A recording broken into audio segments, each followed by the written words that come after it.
Hey viewers, someone wanted me to review all of Fallout 4's NCR Ranger armor mods, and I promised to do it in May, so here we are in Next Gen Fallout 4.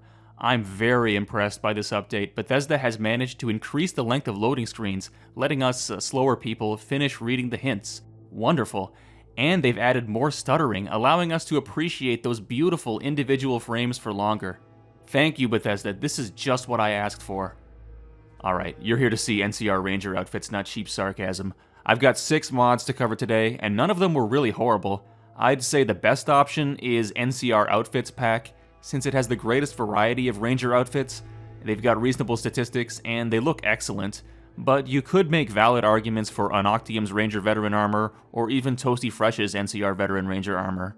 Out of the box though, NCR Outfits Pack will give you the best experience. You would probably need a couple of fixes and tweaks to make Unoctium's or Toasty Fresh's mods viable for a full playthrough, but they're certainly not bad. That's my recommendation, but let's be fair and take a look at all of these mods in detail. First up, we've got NCR Ranger Veteran Armor, the oldest and most popular mod to add this iconic armor to Fallout 4. If you're wondering whether this mod still holds up in 2024, well, surprisingly, it's not that bad. It has a reputation for being very broken, but I found it at least on par with what you'd see in the Creation Club. The Veteran Ranger armor is split into coat, mask, and helmet. It can be found in 2 places, the Lonely Chapel on a dead guy and the sandbag wall next to him, as well as within the hidden partition in Kellogg's house inside a novice-locked safe. A unique Ranger mask called Tanner's Rebreather can be found in the Cabot house upstairs on a table. There's also the Riot armor and helmet from Lonesome Road, which can be found inside the Commonwealth Bank vault on a dead cop. A Riot mask is added too, but I don't believe it's been placed in the world anywhere. Spawning it in will make the game CTD when you try to modify it at an armor workbench. The Riot helmet has mask upgrades which use the same model and must be intended for use instead. That's the first weird little problem with this mod. Anyhow, despite being old, the armors look pretty damn good, faithful enough to the original design with some extra geometry and 2K textures. The Ranger Veteran armor strays further from the original than other renditions in some ways, with boots and darker pants replacing the jeans and shoes.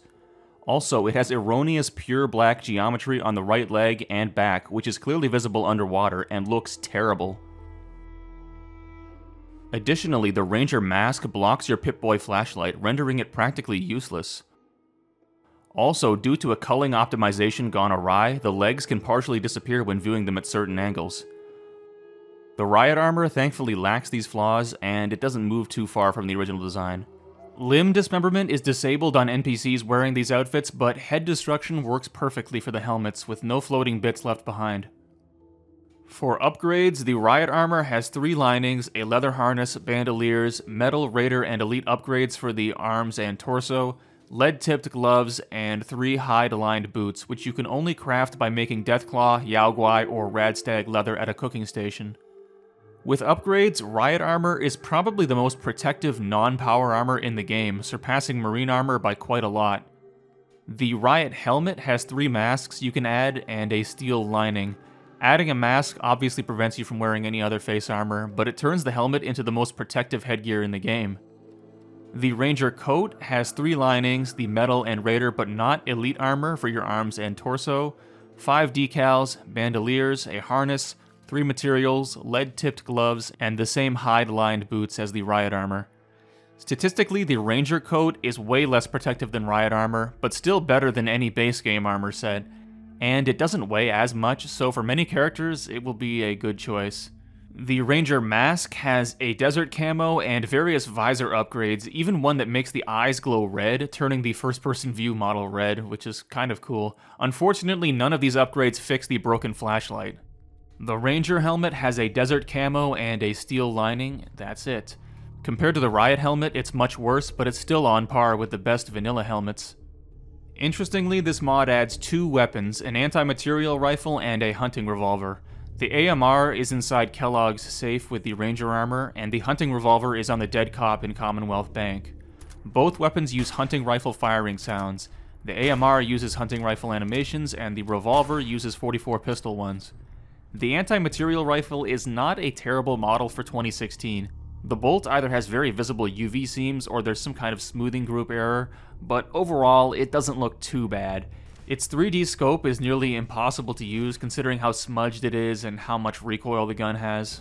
The bolt handle being on the wrong side of the gun to make it fit the hunting rifle's animations really sucks, but for such an old weapon, I can't really complain. Custom animations weren't a thing yet. The AMR has 10 receivers, 2 barrels, 2 stocks, 2 magazines, and 3 scopes, which isn't a terrible selection. It's very balanced too. Despite being a lot more damaging than a 50 caliber hunting rifle, the extreme recoil and extreme weight more than compensate for its advantages. As for the hunting revolver, it's an okay model too, aside from a weird black square inside its cylinder. It has 5 receivers, which are merely cosmetic, 11 barrels, again cosmetic only, 4 grips, cosmetic once more, and 5 scopes. Because you can't upgrade its statistics, it's better than a 44 pistol, but it gets beat out by Nuka World's Western Revolver in terms of usefulness, so it's a well-balanced weapon too. To conclude, this mod has many problems, but I was expecting way worse. Due to its popularity, there's add-ons to fix its issues, and we'll look at those next. Veteran Ranger Armor Fixes replaces the original BA2 file with edited meshes that remove the black spots on the Ranger Veteran armor and eliminate all culling problems. The black spot on the hunting revolver's cylinder is not fixed, sadly, and the Pip-Boy flashlight is still broken when you're using the Veteran Ranger mask, but it's a good start. NCR Veteran Ranger Armor Mask Light Fix fixes the Pip-Boy flashlight problem and even gives you a red flashlight when you select a Predator visor as your visor mod for the Veteran Ranger mask. Very cool. These flashlights cast shadows though, so if you're experiencing performance drops with them on, that's why. NCR Ranger Veteran Armor Cruiser Fix adjusts the statistics of the Ranger Veteran Armor, reducing weight but also reducing damage resistance. It increases the anti-material rifle's damage but gives it a longer reload time too. Oddly, riot gear hasn't been changed, so it's still ridiculously overpowered compared to Veteran Ranger armor. The flashlight bug is also fixed as long as you select the no visor option. Colored visors have no flashlight and emit a very tiny light from the eyes. There's also some integration with West Tech tactical optics, but I didn't have time to figure that out. As far as I'm concerned, this mod is not very useful. Grab Veteran Ranger Armor Fixes and Mask Light Fix instead. Second, we've got NCR Veteran Ranger F4NV. This mod is a lot more simple and I've reviewed it before, so I won't take too long discussing it. It has no leveled list integration, but you can find the armor set it adds in 2 places. On the top floor of Fallon's department store near a boss chest on a table, or inside a master-locked safe in Valentine's Detective Agency. Unlike the last mod, there's no weapons and no riot gear, it's just the Veteran Ranger coat and helmet, but damn if it doesn't look significantly better. Textures are 4K this time around, appearing significantly sharper even in this crappy recording, and the model is much more detailed and highly faithful to the original New Vegas armor.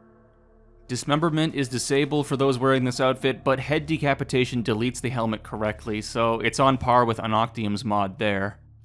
Where this mod fails is with a complete lack of attachments. You can't put modular armor pieces above this armor, and you can't apply ballistic weave either. Since its stats are very modest, by the time you get your hands on a Ranger coat, you'll likely already have better options available. Still, if you're willing to edit the stats or live with them, this is a great looking outfit set with no major issues. Third, we've got Desert Ranger Combat Armor, a remesh and retexture of the last mod, requiring it to work. It has no level list integration or pre-placed spawns, you can only craft it at a chem lab with steel and leather. It looks just as good as the last mod, and is pretty close to the model featured in Honest Hearts. Dismemberment is disabled, but decapitation works fine, so there's no problem there, but like its prerequisite mod, this armor has no attachments and mediocre stats. Again though, visually it is excellent, so it's not a bad choice if you just want this outfit in your game with no headaches.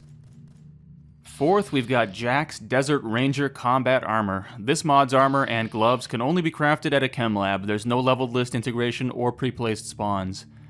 And this Desert Ranger Combat Armor is unfortunately very ugly because it's nif-bashed together from vanilla assets. It looks absolutely nothing like the Ranger armor in New Vegas. Appearances aside, however, it's not all bad.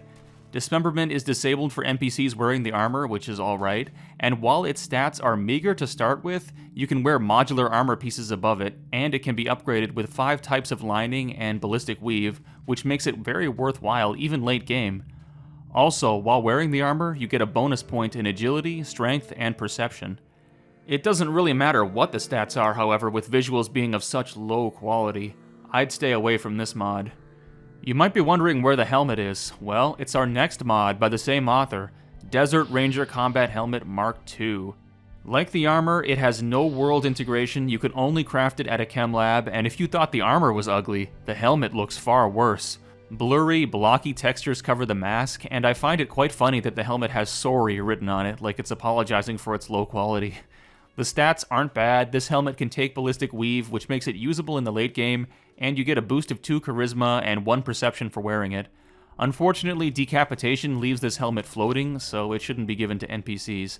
Honestly, it shouldn't be given at all. Stick to the better looking armors and forget about this nif-bashed stuff. Finally, we've got my recommended mod, NCR Outfit Pack. This mod has no pre-placed spawns, but it has a strange kind of leveled list injection. You cannot buy the outfits directly, but instead you buy plans from clothing vendors. I was able to find all the plans at Fallon's basement. With the plans in hand, you can craft these outfits at a chem lab, and oh boy, there's way more outfits than any of these other mods. There's Riot Gear, Advanced Riot Gear, Elite Riot Gear, Desert Ranger Combat Armor, and NCR Ranger Veteran Combat Armor, with helmets to match each set. Additionally, there's NCR Trooper Armor, Military Police Armor, and some casual Ranger clothing as well as Ambassador Crocker's suit, but I'll stick to looking at the Ranger and Riot Armors.